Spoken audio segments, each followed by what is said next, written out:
भगवान शिव की शरणागति को प्राप्त नहीं कर पाता।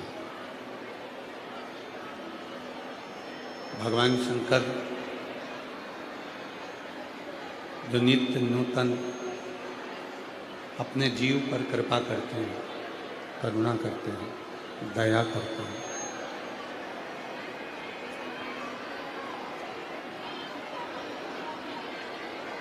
मानव का जो जन्म है, मनुष्य का जो शरीर है, भगवान शिव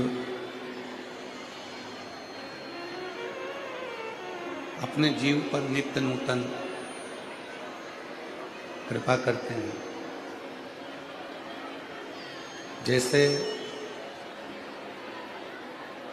भगवान शिव की शरणागति जब मानव पहुंचता है, भगवान शंकर के चरणों में, भगवान शिव के चरणों में जब मनुष्य जाता है तो एक विश्वास के साथ में, एक भरोसे के साथ में जाता है। और तेरी कृपा बिना एक भी ले सांस तेरी कृपा से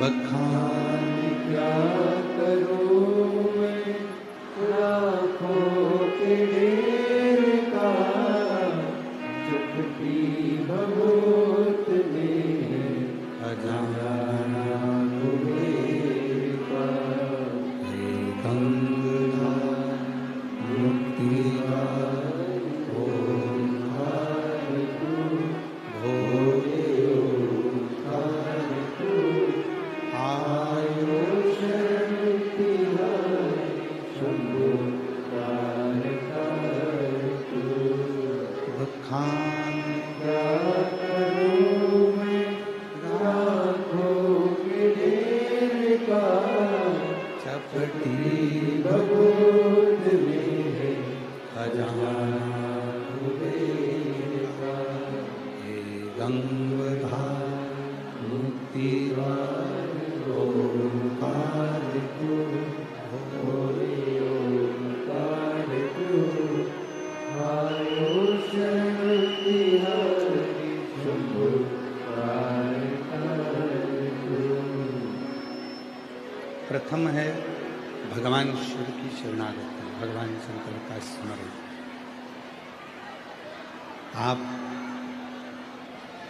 जब भी भगवान शिव के मंदिर में, भगवान शंकर की शरणागति में जब जाते हैं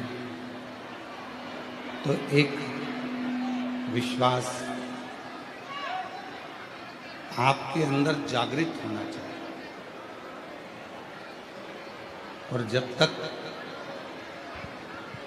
वो भरोसा, वो विश्वास आपके अंदर नहीं होगा, तब तक भगवान शिव की कृपा हो नहीं सकती। रामचरितमानस में तुलसीदास बाबा जी ने भगवान शिव को विश्वास कहा। कारण क्या है? तुलसीदास जी बाबा कहते हैं कि भगवान शिव एक भरोसा, एक विश्वास, एक विश्वास, एक भरोसा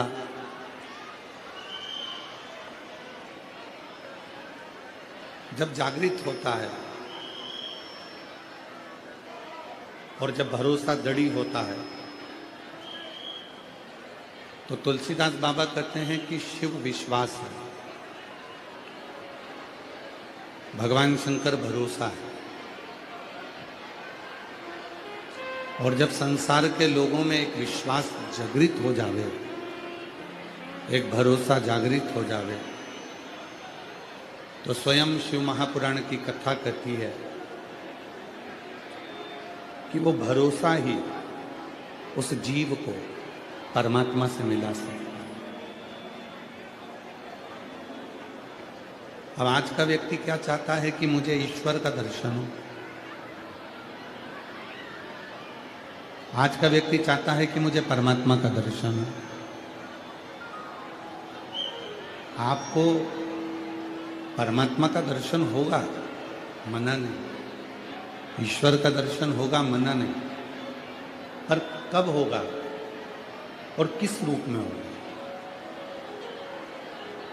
ईश्वर का दर्शन होता है जब हमारा भरोसा, हमारा विश्वास दृढ़ होता है। जब हमारा भरोसा, हमारा विश्वास दृढ़ता पूर्वक हो जाता है, दृढ़ी हो जाता है। और ईश्वर का दर्शन किस रूप में होगा, किस स्वरूप में होगा? तो शिव महापुराण की कथा कहती है कि उस ईश्वर का दर्शन उस ईश्वर जैसा नहीं होता। राम जी कभी तुम्हारे सामने राम बनकर नहीं आए, भगवान कृष्ण कभी तुम्हारे सामने कृष्ण बनकर नहीं आए, शिव तुम्हारे सामने कभी शिव बनकर नहीं आए। माँ जगतजननी दुर्गा भवानी अष्टसिद्धि नवरात्रे के जो देवियां हैं वो तुम्हारे सामने कभी दुर्गा के रूप में नहीं है। पर शिव महापुराण की कथा कहती है कि हमारा शिव, हमारे राम, हमारे कृष्ण, हमारे दत्त, ये जितने भी स्वरूप हैं, भगवान के जितने भी स्वरूप हैं, ये सारे के सारे स्वरूप, जितने भी प्रतिबिंब स्वरूप हैं, ये सारे के सारे स्वरूप हमारे सामने किसी अपनों का ही रूप रखकर आते हैं, किसी अपनों का ही प्रतिबिंब स्वरूप रखकर आते हैं। और उस स्वरूप में, उस प्रतिबिंब स्वरूप में हम उस ईश्वर का दर्शन करते हैं। हम उस स्वरूप में उस परमात्मा का दर्शन करते हैं।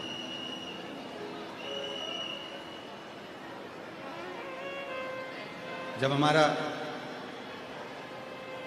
वो परमात्मा अपना स्वरूप छोड़कर आता है, अपने असली स्वरूप में मेरा ईश्वर, मेरा परमात्मा कभी नहीं आता।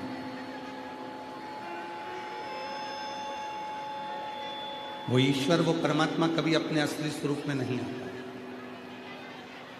अपने स्वरूप का त्याग कर आता है। शिव महापुराण की कथा भी यही कहती है। जिस मनुष्य को, जिस मानव को उस परमात्मा से अगर मिलना है, ईश्वर से मिलना है, या अपनी उन्नति की सीढ़ी पर चढ़ना है, तो सबसे पहले उसको अपने भीतर का जो अहम है, अपने भीतर का जो अहंकार है, अपने भीतर की जो अभिमत्ता है, अपने भीतर का जो अभिमान है, उसका त्याग करना है।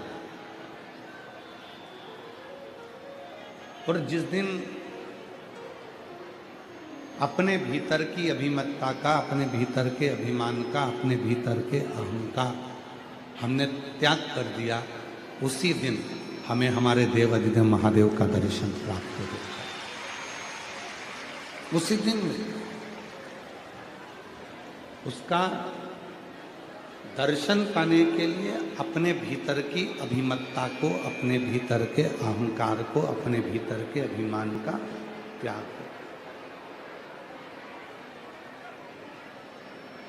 जो मानव का शरीर मिला है, जो मानव की देह मिली है, वो बड़ी मुश्किल से मिली। आपको कल भी कथा में कहा था कि 83,99,999 योनियाँ जब कट जाती है, 83,99,900 योनियाँ, 999 योनियाँ जब समाप्त हो जाती है, तब जाकर ये 84,00,000वें नंबर की योनि मनुष्य की मिलती है। तब मिली। और इस मानव योनि को प्राप्त करने के बाद भी यदि हम उस परमात्मा से दूरी बना लें, दूरी से मतलब ये नहीं है कि आप परमात्मा को हर पल शिव जी के मंदिर में बैठे रहो या शंकर जी की पूजन में बैठे रहो, मूल है अपने हर श्वास में 21,600 श्वास जो आपकी निकल रही है, 21,600 श्वास जो आपकी चल रही है, 21,600 श्वास जो आपकी निकल रही है, 21,600 श्वास जो आपकी चल रही है, उन श्वासों में प्रत्येक श्वास में उस परमात्मा का स्मरण होता है। प्रत्येक श्वास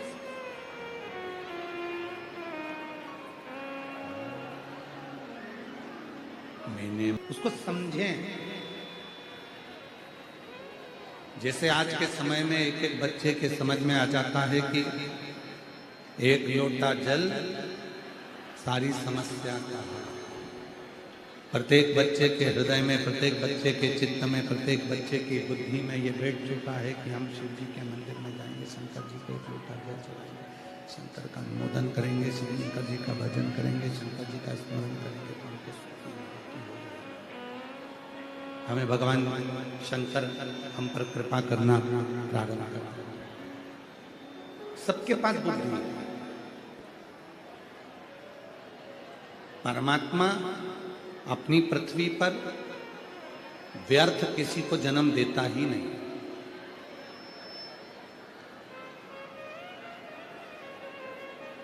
और याद रखना, ये दुनिया के लोग कहते हैं हे भगवान तूने मुझे दुख दे दिया, हे भगवान तूने मुझे तकलीफ दे दी, हे भगवान तूने मुझे कष्ट दे दिया, हे भगवान तूने मेरे साथ में ऐसा कर दिया, हे भगवान तूने मुझे ऐसा कर दिया।